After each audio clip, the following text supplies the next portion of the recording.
Take care, everyone. Absolutely. And with that, I'd like to shift this over to Nathan Kettle. One of the things that I think most of us working up here in Alaska know is there's a lot of great intentions, a lot of folks trying to work with communities in alignment with their missions. And we hear about different groups doing different things in different parts of the state. And something I got really excited about was hearing that Nathan and Danielle Meeker were doing some work on taking a look at what's gone on in the state and then trying to synthesize, what can we pull out of that?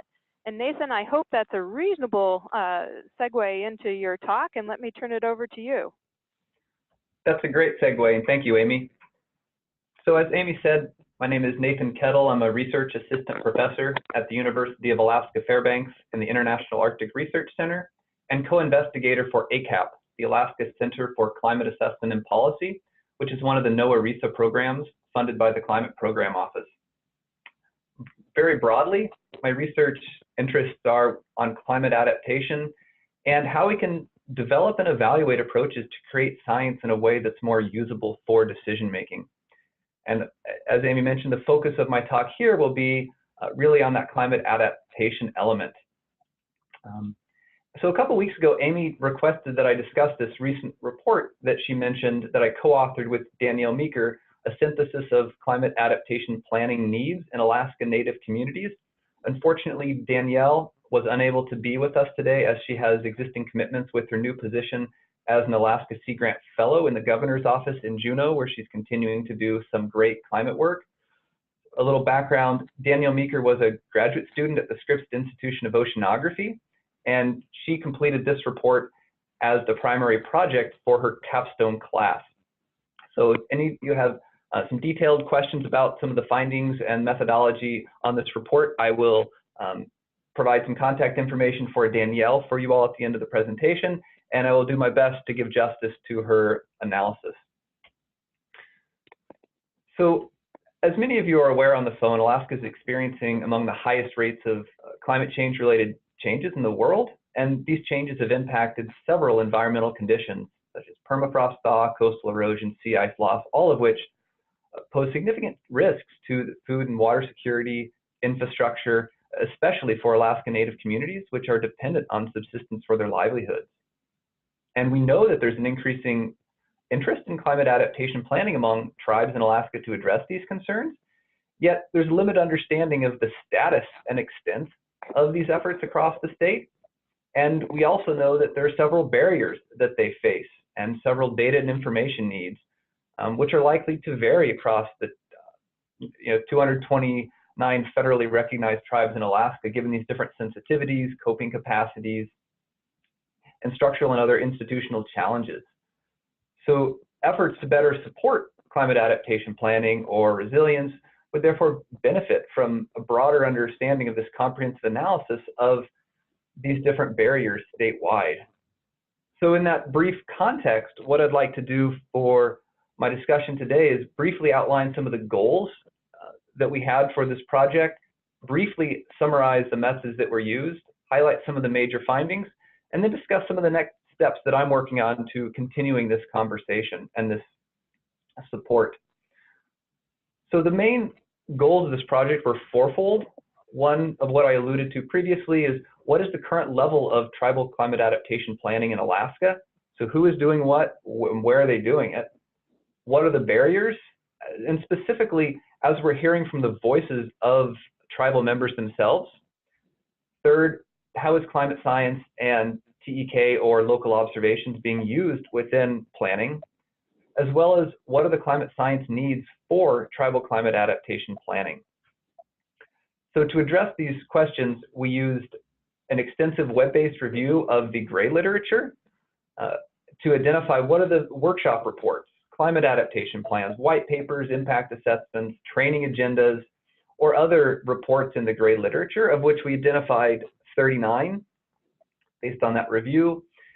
And then we used a content analysis to be able to examine these documents for those themes related to planning activities, barriers, use of TEK or Western climate science and knowledge, as well as the climate information needs.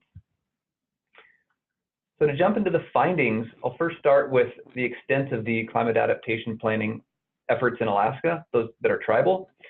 And certainly we found that tribal climate adaptation planning is occurring in several ways across Alaska. We had a couple examples of plans that were completed.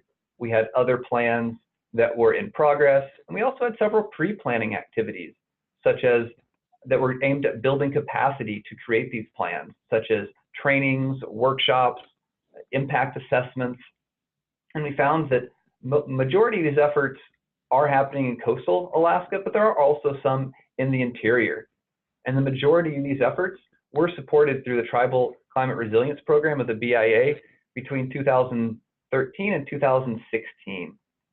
And within the report, we have a nice map that illustrates where they're happening and what types of activities are occurring. Jumping to the second finding, looking at some of the barriers. As many of us are aware, insufficient funding is a significant barrier to both the planning and implementation of strategies. And indeed, that is certainly what was echoed in our review, with well over half of the documents that we reviewed identifying inadequate funding. And this comes about from competing priorities for the communities, so those climate stressors as well as non-climate stressors. So they must decide how to allocate their limited resources specifically on the climate adaptation planners or other competing activities or priorities. There's inadequate capacity, such as the human capital, technical expertise, such as our administrative support. There are institutional barriers, which were alluded to, I think, in the previous conversation with the complex laws and policies. And there's also complex governance. Within the villages, we have the tribe, the village corporation, the regional native corporation, and at times also the city, that all may have different competing priorities that may make it a challenge to get a unified voice of where the direction and where this plan is heading. And certainly many of these barriers that were discussed are ones that we have heard about previously, but this synthesis really brings to light, which ones are we hearing about most frequently, and those that we're hearing across the state. So many of these are consistent of what we know, although they do paint that more comprehensive picture. The third question we asked was, how is climate science being used in tribal climate adaptation planning? And to draw and answer this question, we are limited to two plans, both the Shaktoolik plan as well as the Norton Sound plan. I'm also involved in supporting development of a tribal climate adaptation plan in Nome, which will be completed in about the next 2 weeks to a month, but that plan wasn't available to look at the time when we did this analysis. And we did find that both reports used climate science projections of change, such as those from SNAP, the Scenarios Network for Alaska and Arctic Planning. Although the use did vary based on some of the plan objectives and specific availability of data. Shaktoolik really focused on using some site-specific data to estimate future climate-related threats, whereas the Norton Bay plan used it more to validate local observations. The question of how traditional ecological knowledge and local observations are used in tribal climate adaptation planning, we found that they are incorporated in some aspects of tribal adaptation planning, although, as with the climate science, that how the use does vary. Both plans did solicit community input through the meetings and tribal representation on various planning committees. The Shaktoolik plan didn't specify the use of traditional knowledge in the plan, and Norton Bay discussed it more in the context of a 3-year period to collect and gather the data. We definitely recognize that the proprietary nature of TEK and local knowledge could mean that our review doesn't reflect the full extent of the planning. And indeed, if we're really to understand how this is being used and why communities want to use it and how they want to use it for planning, may require more in-depth analysis, such as those that could come from interviews. The final question that we looked at was, what are some of the climate science needs relating to planning? And we found that nearly half the documents identified specific climate science needs to support planning, but the majority of these focused on the impacts of climate change on community lifestyle, public health, and safety, rather than the specific climate science data or trends. So this could include impacts to subsistence availability, threats to infrastructure, ocean acidification, although certainly understanding the impacts of such events would require localized projections of climate change or downscaled climate data. And certainly we found that the need for some of these information and tools, it did extend beyond traditional climate data.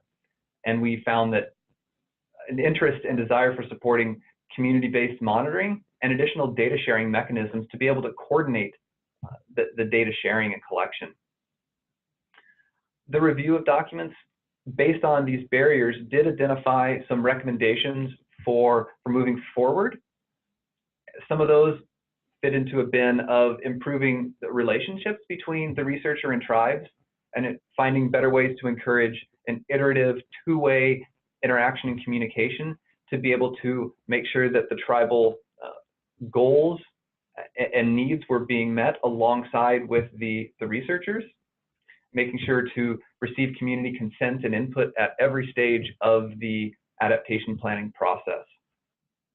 There's also recommendations identified to be able to increase the availability of and utility of science, such that we're not just having additional stacks of reports that they're not being useful, and specifically needs for some data sharing mechanism, both formal as well as informal sharing. As well, and then finally, some improvements for some policy amendments to be able to improve interagency coordination. And in addition to those recommendations, I would like to offer some other and additional recommendations for those groups interested in partnering with and trying to support climate adaptation planning with tribes in Alaska. And these recommendations are based on my experiences in supporting climate adaptation planning in Nome, as well as conversations with those who have supported adaptation planning in Shaktoolik. So I'll go over these very briefly. I think significantly there's a need to respect tribal sovereignty in a way that we can obtain support from tribal leadership before actually applying for funds, as well as developing tribal resolutions where we can really outline these memorandums of understanding, where we can outline the responsibilities of each of the partnering organizations and of the village. Continuing to build trusted relationships, engaging communities in the design and implementation of strategies. This would certainly include providing elders for their leadership and stories, engaging the youth as they may have observations from some of the more remote and difficult areas to access, engaging all the different groups, and that could include, as I alluded to previously, the village corporation, the tribe, the regional corporation, and to engage them via a local coordinator. And as such a way we can continue to build capacity and utilize localized expertise to be able to understand the local priorities and context for the planning that's happening. A recommendation that we hear echoed frequently is respecting local and traditional knowledge side by side with climate science, making sure that we support the capacity building and throughout this process, both through the planning and the design of the planning strategies. I mentioned the importance of providing funds for a local coordinator in the planning stage, but also finding ways to utilize local resources, both the labor and the materials, throughout the implementation of these strategies. A critical aspect is supporting formal and informal networking.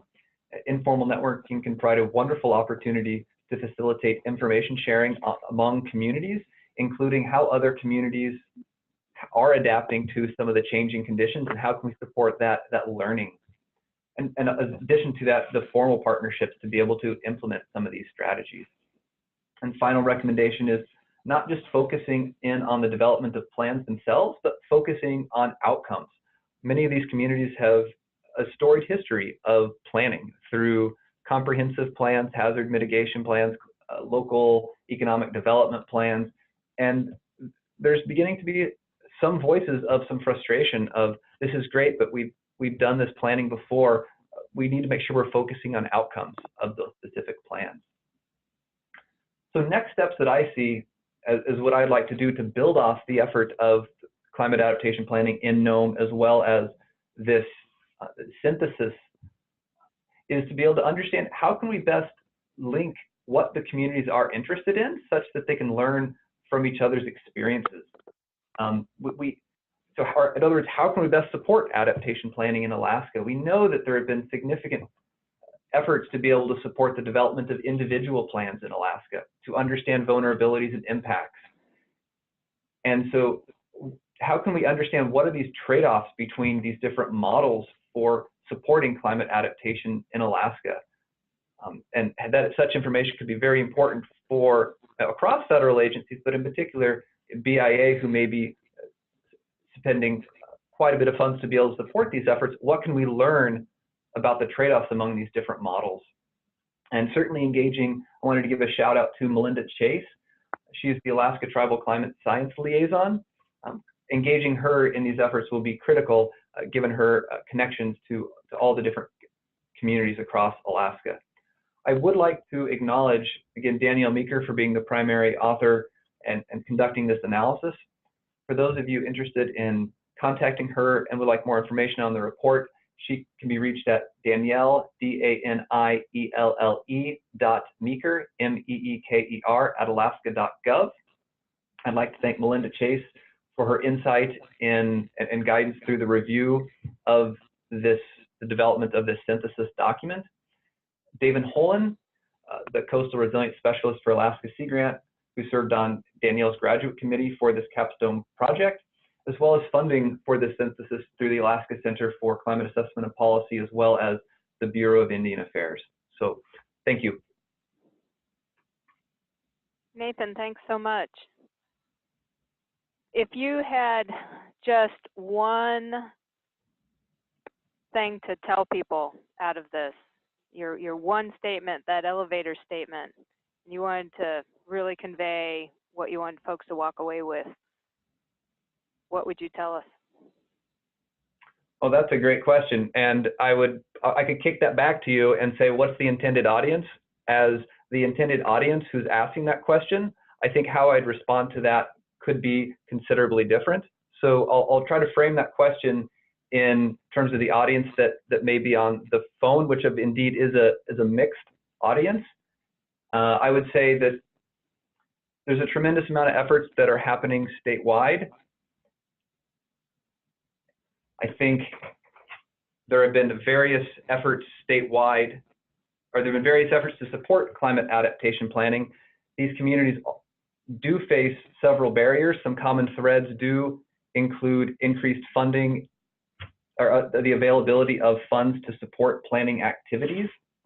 And as we think about ways to overcome that barrier associated with inadequate funding, how do we utilize and think about the sustainability of these climate adaptation planning efforts in ways that we can support adaptation planning in ways that don't just rely on the availability of outside funds to be able to support these efforts. And that can include trying to integrate adaptation planning into some of the IGAP program, those work plans. So Nathan, thanks a bunch. I gave you that question without giving it to you earlier, so thanks for answering me. Appreciate it. With that, other folks on the phone or on the Zoom, what questions do you have for Nathan?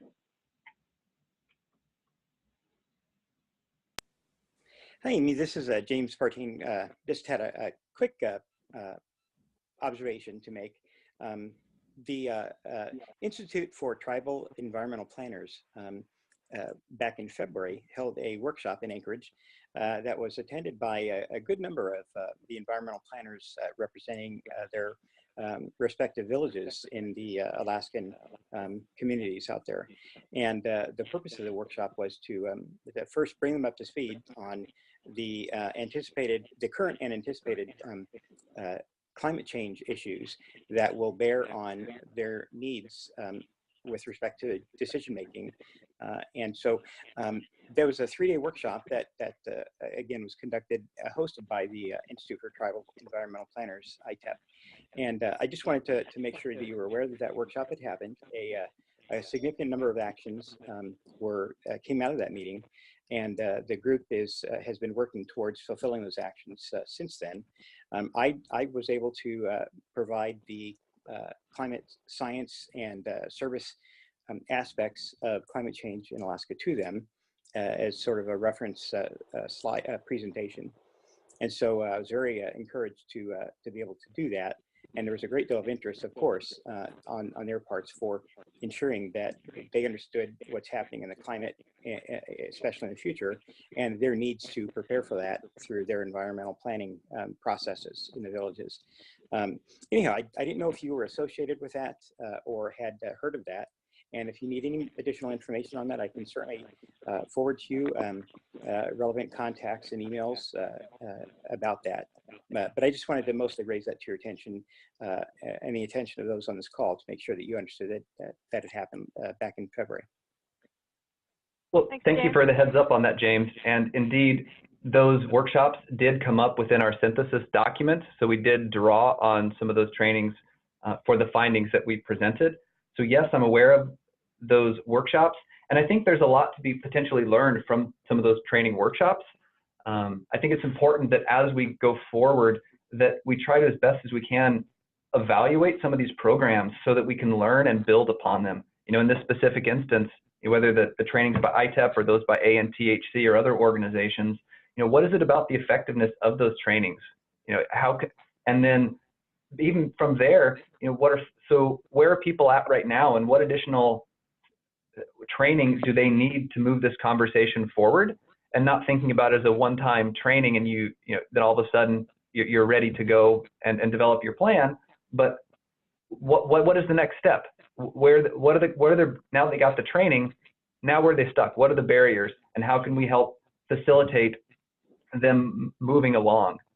So yes, I'm aware of it, and I certainly am interested in trying to be able to follow up on some of those training activities. So I probably will follow up with you to help with some contacts on that. Great. And just so you know, I'd be more than happy to assist in other ways in doing that. You raise an extremely good point that ITEP's role in these training workshops is not to necessarily sustain a dialogue, continuing dialogue on what to do about what they heard in those 3 days, but rather to just have informed them, sort of taken a snapshot approach to informing them of what's happening as the current understanding is, and then sort of leave it to them to decide what to do with it. And I do sort of feel that is an effort that could be really assisted and aided by your work and bringing folks like me and others on this call who have been associated with the native environmental knowledge and turning that into and fleshing that into the science aspects that otherwise we understand. So anyhow, I'll go ahead and send you maybe a few links with some of the content that was presented there. But mostly, just want to let you know that please feel free to call on me. You know, when it comes time to help out in that. Thanks, James. And for you, as well as anyone else who may have questions following the presentation, my email is nkettle, Nkettle, @alaska.edu. Great. Thanks, Nathan. I'm typing that into the chat box now so everybody can see that. Hey, thanks a bunch. And there's one other thing I wanted to bring to everybody's attention within the hour here. And so if you have other questions for Nathan and Danielle, please contact them. We want to bring this to everybody's awareness because it's, again, something that we can use to try to take a look at how our work fits within what others are finding the needs to be across the state. And with